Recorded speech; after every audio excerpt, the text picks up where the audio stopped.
भीमसेन ने गदा का प्रहार किया जंघा पर, बलराम उसी समय आगे मारने दौड़े। कृष्ण ने समझाया बुझाया, ये तो प्रतिज्ञा थी इसकी, क्योंकि गदा युद्ध में कटी से नीचे प्रहार करना वर्जित है।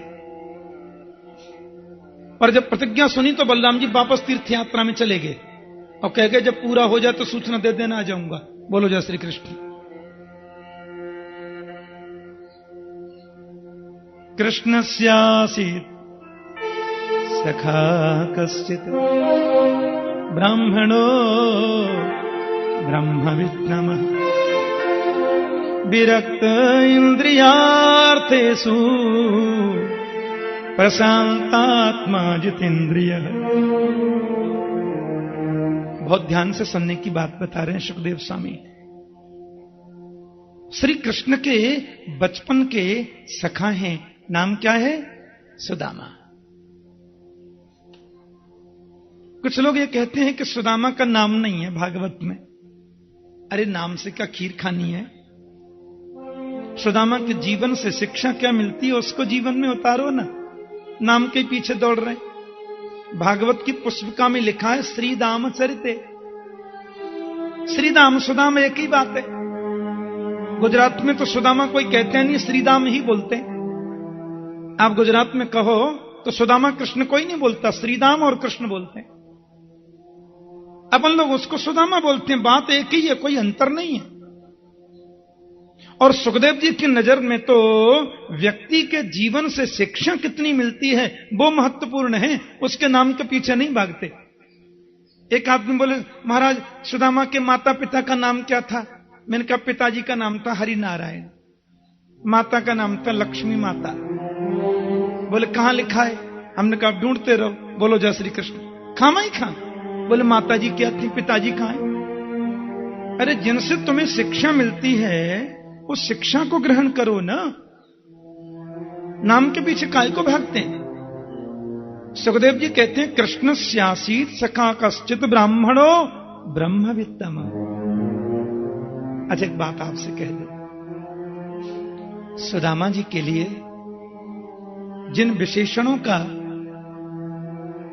आश्रय लिया भगवान सुखदेव ने, मुझे नहीं लगता कि इतने सुंदर विशेषण भागवत में किसी और महापुरुष के लिए व्यक्त किए गए क्या ना। सुदामा जी ने के बारे में सुखदेव ने जितने विशेषण लगाए, जितनी अच्छाइयां सुखदेव को सुदामा के चरित्र में दिखाई दी,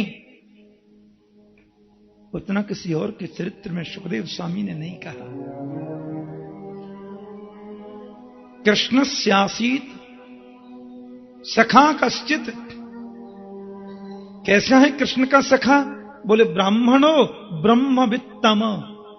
हे भगवान, सुदामा जी ब्राह्मण हैं और केवल ब्राह्मण नहीं है सज्जनों, ब्रह्मवित्तम, ब्रह्म को समझने वालों में सर्वोत्तम, यानी ज्ञानियों में अग्रगण्य। विरक्त इंद्रियार्थेषु प्रशांतात्मा जितेंद्रिय। इंद्रियों में जिसकी विरक्तिता, प्रशांत जिसका मन, इंद्रियों को जिसने वश में किया है, जितेंद्रिय, ऐसा सुदामा का जीवन है। मेरे गोविंद के साथ बचपन में जिन्होंने क्रीड़ा करी, कन्हैया के साथ बचपन में जो खेले, कौन उसकी महिमा का वर्णन करे। पवित्र सन्निधि बाल अवस्था में जिसको प्रभु की मिली, उसकी नजर में धन वैभव और संपदा का महत्व कैसे हो सकता है? यदृच्छयोपपन्नेन वर्तमानो गृहाश्रमी। एक बात आपसे कहें, ब्राह्मण को भीख मांगना मना है। ब्राह्मण को भीख नहीं मांगनी। ब्राह्मण को भिखमंगा नहीं होना। भीख मांगने से तो ब्राह्मणता नंबर 2 पे आ सकती है। ब्राह्मण को दान लेने का अधिकार है, भीख मांगने का नहीं। भीख मांगने से तो ब्राह्मणता में कमी आ सकती है। ब्राह्मण सत्संग करे, ब्राह्मण कथा सुनाए, भगवान का कीर्तन करे, समाज में क्रांति लाने को उपदेश करे, और दान में उसको जो कुछ मिले उसको सिर से लगा के स्वीकार कर ले। लेकिन दर दर भीख मांगना, शास्त्र में इसका विरोध है, ध्यान देना। इसलिए मुझे लगता है कि सुखदेव स्वामी ने एक जगह भी भागवत में सुदामा जी को दरिद्र नहीं कहा है, क्योंकि सुखदेव की नजर में सुदामा दरिद्र नहीं है। और सुदामा को दरिद्र कहना तो मैं ऐसा मानता हूं कि उस महापुरुष का बहुत बड़ा अपमान करना जैसा है।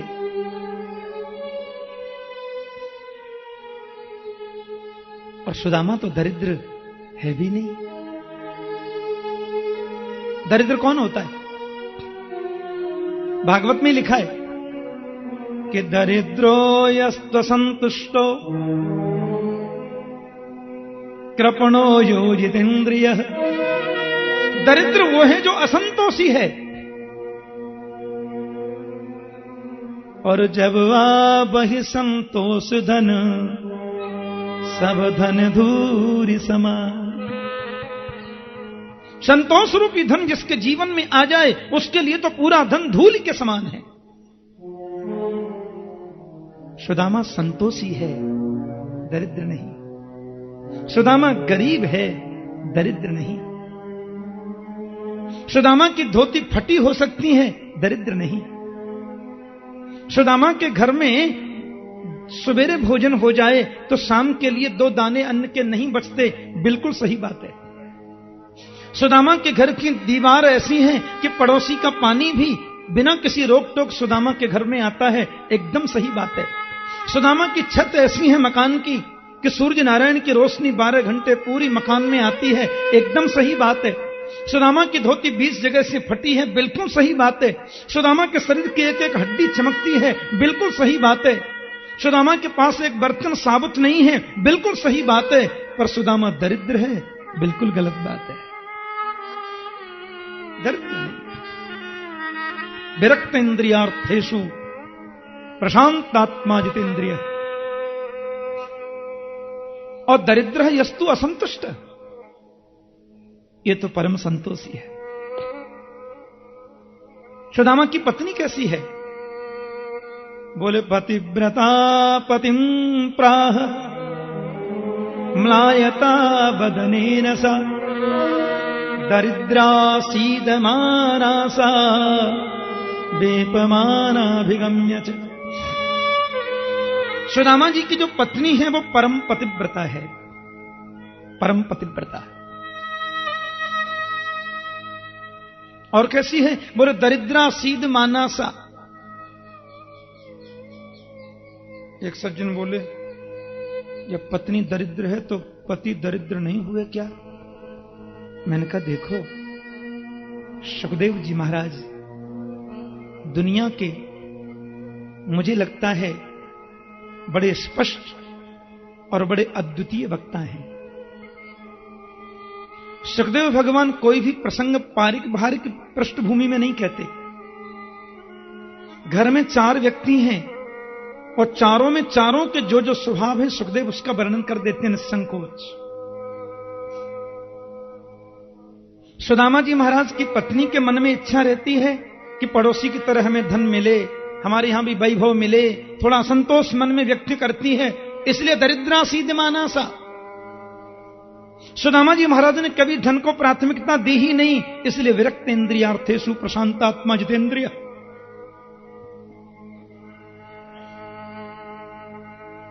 फिर बोले महाराज भागवत में तो सुदामा स्वयं कहते हैं क्वा हम दरिद्रो पापी यान क्व कृष्ण श्री निकेतन। कहां मैं दरिद्र पापी, कहां लक्ष्मीपति श्री कृष्ण। आपने सूरदास जी की कविता पढ़ी है? तुलसीदास जी की कविता पढ़ते होंगे।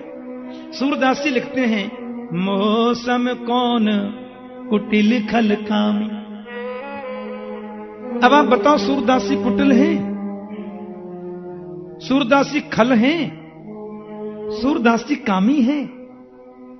अरे ये तो भक्ति का वैशिष्ट्य है कि भक्त अपने आप को दरिद्र कहता है, कुटिल कहता है, कामी कहता है। हो हरि पतित पावन सुने, हो पतित तुम पतित पावन, दोहु बानक बने।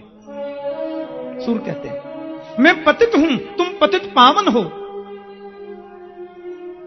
सूरदास पतित हैं, वो निकृष्ट हैं, वो नीच हैं।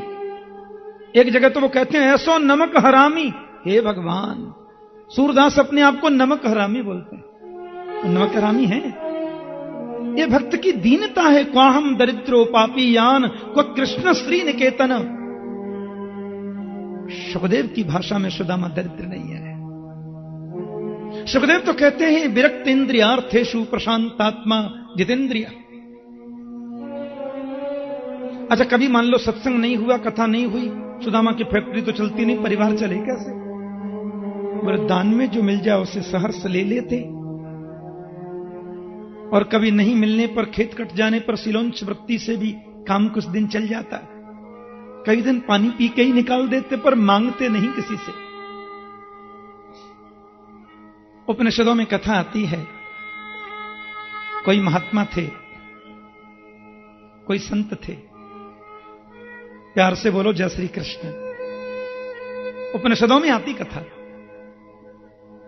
महात्मा जी को एक कौड़ी पड़ी हुई मिल गई, माने 6 कौड़ी का 1 पैसा, 6 पैसे का 1 आना, 16 आने का 1 रुपया, ऐसे चलता था ना पहले। तो माने पैसे का जो 6वां भाग है उसको कौड़ी बोलते थे। महात्मा ने कौड़ी लेके कमंडल में रख ली। लोगों ने कहा बाबा इस फूटी कौड़ी का क्या करोगे तुम? बोले कोई दरिद्र मिलेगा तो दे दूंगा, दरिद्र के काम आएगी। महात्मा सारी दुनिया में डोल रहे हैं, भ्रमण करते हैं, लेकिन कोई दरिद्र दिखता ही नहीं। एक दिन महात्मा जी ऐसे ही जा रहे थे भाव से। लोगों ने कहा बाबा रास्ता छोड़ो, जल्दी करो। बोले क्या हुआ? अरे हमारा पूर्व दिशा के राजा ने पश्चिम के राजा पर चढ़ाई कर दी है, जल्दी करिए। क्यों? बोले वो पश्चिम का धनी है, उसको लूट कर धन अपने खजाने में। क्यों? इसके पास धन नहीं है क्या? बोल धन तो है, पर उस राजा का धन और लूट कर अपने को बढ़ाएगा। महात्मा बोले मिल गया। बीच रास्ते में खड़े हो गए और वो राजा जा रहा था। रास्ता छोड़िए, मेरे को जल्दी जाना है, मेरी सेना निकल गई। महात्मा बोले राजन रास्ता तो छोड़ेंगे, जरा ऐसे हाथ करना। और जैसे राजा ने हाथ किया, संत ने वो फूटी कौड़ी निकालकर उसके हाथ पर रखते हुए कहा तुमसे ऊंचा दरिद्र मैंने दुनिया में नहीं देखा। बोलो जय श्री कृष्ण। एक अरबपति व्यक्ति यदि असंतोषी है तो उसको दरिद्र कहा जा सकता है। एक नितांत विपन्न परिवार में, गरीब परिवार में रहने वाला व्यक्ति यदि संतोषी है तो वो दरिद्र नहीं है, गरीब हो सकता है। गरीब होना अलग बात है, विपन्नता होना अलग बात है, दरिद्रता तो भिन्न बात है। दरिद्र यस्तु असंतुष्ट। सुदामा जैसे महान तपस्वी, सुदामा जैसे महान ज्ञानी, सुदामा जैसे वेद निष्णात ब्राह्मण को दरिद्र नहीं कहा जा सकता। और क्रांति तो तब आ गई जब 5 दिन तक चूल्हे में अग्नि ही नहीं जली। पत्नी बेचारी जाती और पतिदेव को पूजा में देखती तो लौट आती। मैं क्यों विघ्न डालूं, भजन में बैठे, कुछ लिख रहे हैं, समाधि में हैं। पर आज पत्नी से रहा नहीं गया। सुदामा के पास आई, प्रणाम करती हूं। देवी बोलो। आंखों में आंसू थे। क्या है? एक निवेदन करना था। क्या? बोले आपको याद है कि ननु ब्रह्मन् भगवत सखा साक्षात् श्रियपति ब्रह्मण्यस्य शरण्यस्य भगवान सात्वतर्षभ। आपके बचपन के बाल सखा श्री कृष्ण आजकल द्वारिका के नाथ हैं। सुदामा ने कहा कैसी याद दिला दी तुमने। अरे केवल मेरा बाल सखा, बचपन का मित्र नहीं है, लंगोटिया यार है। संग रहते थे, संग खाते थे, संग पढ़ते थे। देवी आजकल वो है द्वारिका का राजा, मैं अपनी झोपड़ी का राजा। पत्नी बोली, आपको कभी उनसे मिलने का मन नहीं होता? सुदामा बोले, क्या मिलना है देवी, उसका स्मरण बना रहता है, मेरे पास ही तो है। बोली, अजय ऐसे पास से क्या फायदा है? मैं तो इसलिए कह रही थी कि दास्यति द्रविणम भूरी सीदते ते कुटुंबिने। यदि वे बहुत प्रसन्न हो गए तो आपको धन दे देंगे, आपके कुटुंब पर प्रसन्न होकर। सुदामा ने कहा, धन की कामना से भेजोगी तो जीवन में नहीं जाऊंगा, धन के लिए मैं किसी के जाने वाला नहीं देवी। हां, दर्शन के लिए कहो तो अयम ही परमो लाभो उत्तम श्लोक दर्शनम। यही तो जीवन का परम लाभ है कि उत्तम श्लोक कृष्ण का मुझे दर्शन हो जाएगा, उत्तम श्लोक मुरलीधर का मुझे दर्शन प्राप्त हो जाएगा। सुदामा जी जा रहे हैं, बोले, अत्यप्युपायनम किंचित गृहे कल्याणी दीयताम। यदि तुम्हारे घर में कुछ है तो ले आओ, आप स्नान करके आओ ना। सुनो, धन की कोई बात नहीं, मैं अर्धांगिनी हूं ना, और मेरे को तो फल तभी मिलने वाला है ना जब आप शरीर से दर्शन करने जाएं, और शरीर से दर्शन करने जाएंगे तो अर्धांगिनी होने के नाते मुझे आधा फल मिलने वाला है ना जी, इसलिए मैं। अरे देवी, तुम्हारी जैसी पत्नी तो भगवान सबको दे, गोविंद से मिलने की प्रेरणा देती हो। यही तो जीवन का परम लाभ है कि गोपाल का दर्शन हो जाए। मैं जाता हूं, लेके आओ कुछ। अब पत्नी मन में सोच रही है कि मेरे पति तो महान त्यागी हैं। ये द्वारकाधीश के पास में जाएंगे और द्वारकाधीश इनको गले लगा के पूछेंगे, कैसे हो सुदामा? मेरा पति एक ही जवाब देगा कि मेरे समान सुखी संसार में दूसरा कोई नहीं है। यही बोलेंगे, मेरे समान सुखी कोई नहीं है। लेकिन द्वारकाधीश को पता कैसे चले कि सुदामा के घर एक मुट्ठी चावल भी नहीं है? इसलिए सुदामा की पत्नी 4 घरों से एक एक मुट्ठी चावल लाई। सुदामा जैसे महापुरुष की पत्नी जरा सा इशारा कर दे तो बोरी की बोरी चावल आ जाए 1 मिनट में। मांगना तो मना था, फिर वो 4 घरों से एक एक मुट्ठी क्यों लाई? क्योंकि वो जानती है कि मेरे पति तो बोल देंगे हम तो बड़े सुखी हैं, पर द्वारकाधीश को यह बताऊं कैसे कि मेरे घर एक मुट्ठी चावल नहीं? तो 4 घरों का चावल यदि एक एक मुट्ठी आप लाएं, अलग अलग दिखाई देना, कुछ चिकटा चावल, कुछ पीले चावल, कुछ धान के चावल, कुछ टूटे चावल, ताकि प्रभु समझ लें कि एक मुट्ठी चावल भी इसके घर में नहीं है, और वह भी ऐसे कपड़े में बांधा जो एक विलस्त कपड़ा भी 5 जगह से सिला और फटा हुआ। सुदामा ने तो रख लिया बगल में और बोले, सुनो, द्वारिका जाने का मेरा बिल्कुल मन नहीं है, मैं द्वारिका जाना नहीं चाहता, पर तुम्हारे भाव का मैं अनादर कैसे करूं? फिर मुझे लगता है अयम ही परमो लाभो उत्तम श्लोक दर्शनम। सुनो, खूब भजन करना, मैं शीघ्र आऊंगा। और सुदामा जी वहां से चावल लेकर के गए। मार्ग में संत मिल गए, सत्संग करते जा रहे हैं। एक जगह रास्ता भी भटक गए, तो दूर भी चले गए। बड़ी भारी नदी आ गई, पार कैसे करें? सुदामा बोले, पामन में तो अब शक्ति ना आई रही, और नदी नदी, हे भगवान। एक केवट आ गया, अरे भाई कोई जाने वाला है? सुदामा जी बोले, जाएंगे तो सही, पार लगा दोगे का? और जैसे ये बैठने लगे नौका में, तो केवट ने पूछ लिया, कुछ है भी कि ऐसे ही बैठ रहे हो? सुदामा जी बोले, पैसा तो पास में है ना, ऐसे तुम हमको पार लगाओगे ना, पधारो, हमें जानो ही ना है। आइए, आप जैसे को बिना पैसे ही पार लगाता हूं। सुदामा जब बैठ गए ना, केवट थोड़ा विनोद करने लगा, पंडित जी माफ करना, कहां जा रहे हैं आप? बोले, द्वारिका के नाथ जो श्री कृष्णचंद्र जी महाराज है ना, वे हमारे बचपन के सखाए भैया, तो बिन को दर्शन करवे जा रहे हैं। आपके मित्र द्वारकाधीश तन पहना लत्ता और चल दे कलकत्ता। तू कहां जाने, मेरे कन्हैया वस्त्र नाए देखे। हाँ, वो तो मन की भावना को देखे। केवट की आंखों में आंसू आ गए, दुनिया बदल गई, मेरा सुदामा नहीं बदला।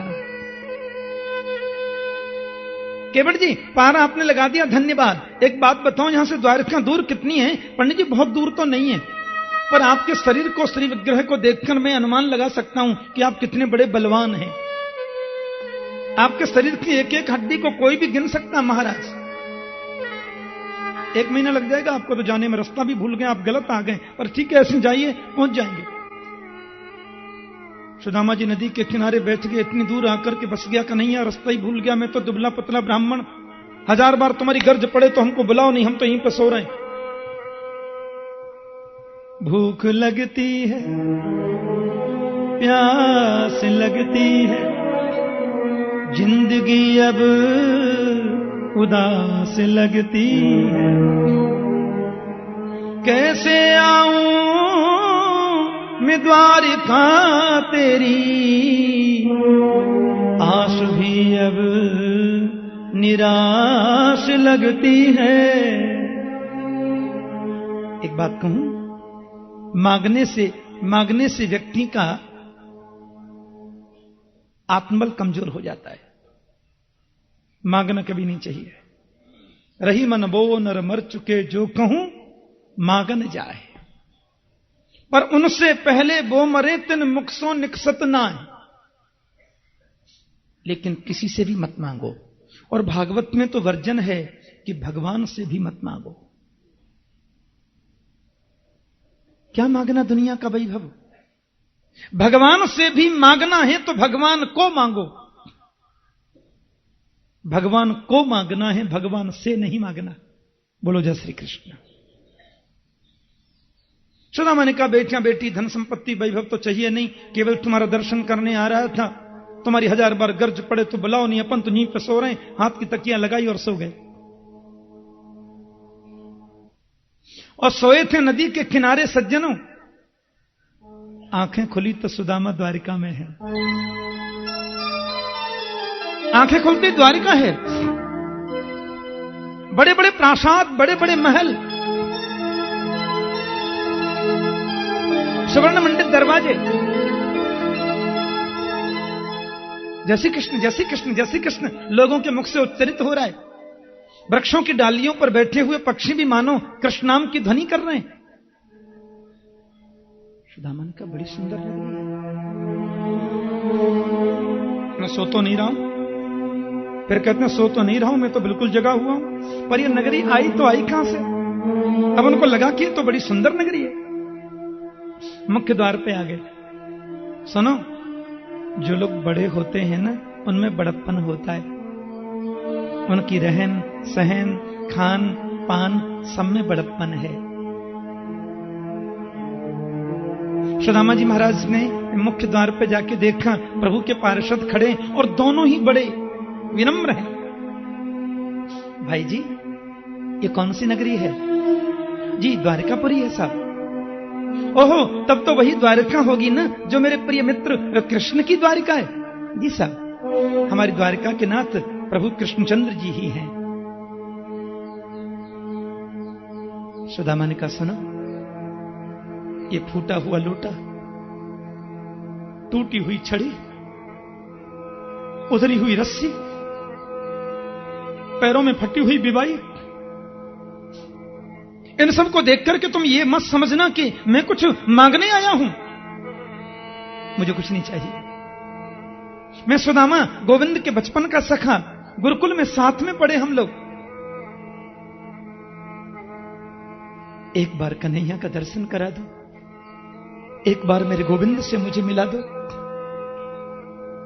तुम कहोगे एकदम निकट नहीं जा सकता, थोड़ी दूर से ही कर लूंगा, लेकिन गोपाल का दर्शन तो मुझे चाहिए, कन्हैया का दर्शन मुझे चाहिए। महाराज, आप पहली बार द्वारिका आए हैं, इसलिए यहां की नियमावली आपको मालूम नहीं। अरे द्वारकाधीश की नगरी है महाराज, ब्राह्मण और संतों को अंदर जाने से कभी रोक टोक यहां है ही नहीं। ब्राह्मण तो जब चाहे तब द्वारकाधीश से मिल सकते हैं। इतनी प्रभु के यहां छूट है, लेकिन ऐसी छूट मिली हो तो हमें भी तो थोड़ा प्रभु की सुविधाओं का ध्यान रखना चाहिए। अभी हमारे गोविंद के भोग लगाने का समय था ना, कुछ देर पहले महल से सूचना थी कि प्रभु भोग लगा रहे हैं। अच्छा, उसके बाद थोड़ा विश्राम भी तो करेंगे ही ना। आपको बहुत बुरा न लगे, आप यहां 2 मिनट विराजिए, अभी जाके हम प्रभु से प्रार्थना करते हैं और उनके आदेश को आपसे कह देंगे। आपको बहुत बुरा न लगे तो बैठिए। सुदामा बोले हाँ तुम जाओ, बस इतना बोलते हैं ना, सुदामा आया बस।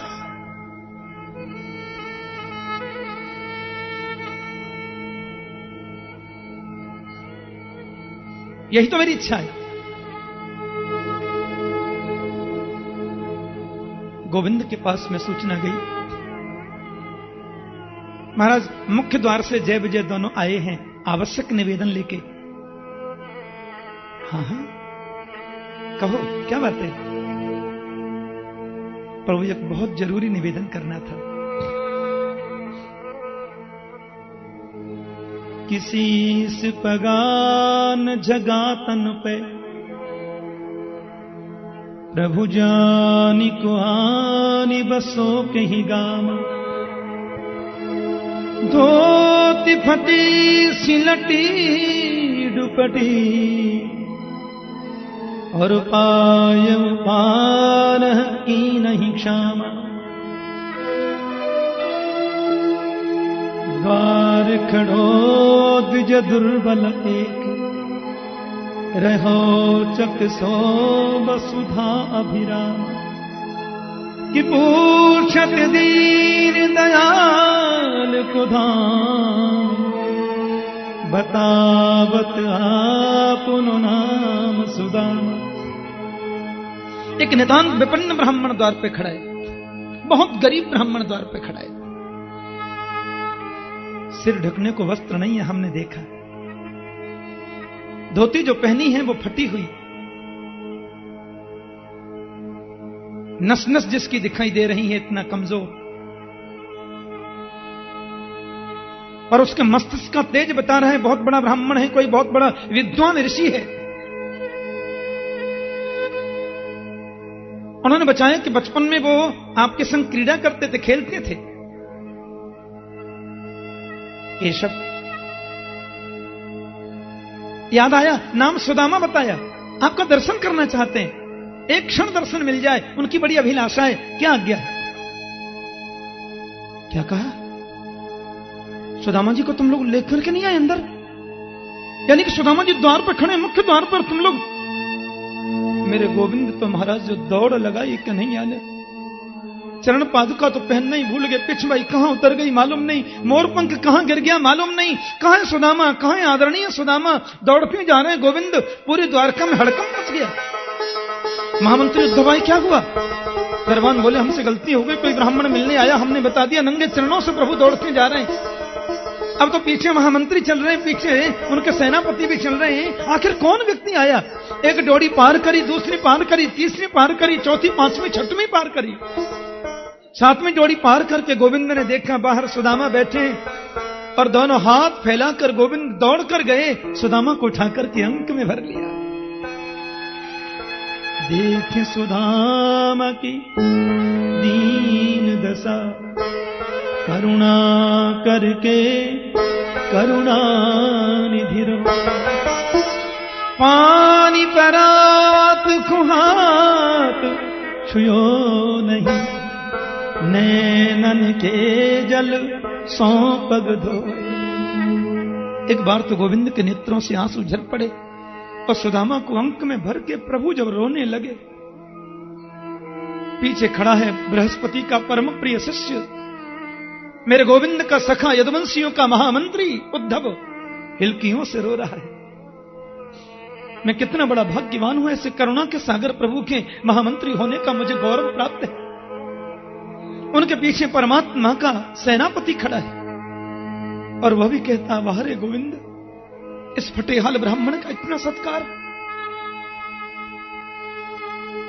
सुखदेव कहते हैं सुदामा भी बहुत रोए, कृष्ण की इस करुणा को देखकर के सुदामा भी बहुत रोए, पर यह संकोची ब्राह्मण अपने आंसुओं को अंदर पी गया। उसने सोचा कहीं मैं रो गया तो कोई ये न समझ ले कि गरीब है, कुछ मांगने आया होगा। गोविंद बार बार सुदामा को अंक में भर के ला रहे। स्वर्ण मंडित सिंहासन पर सुदामा को बिठाया। पूरी द्वारका आश्चर्य के मारे खुली आंखों से देख रही है। गोविंद ने सुदामा जी को मंच पर बिठाया, स्वर्ण मंडित सिंहासन पर बिठाया। और चरणों में स्वयं नीचे बैठ गए।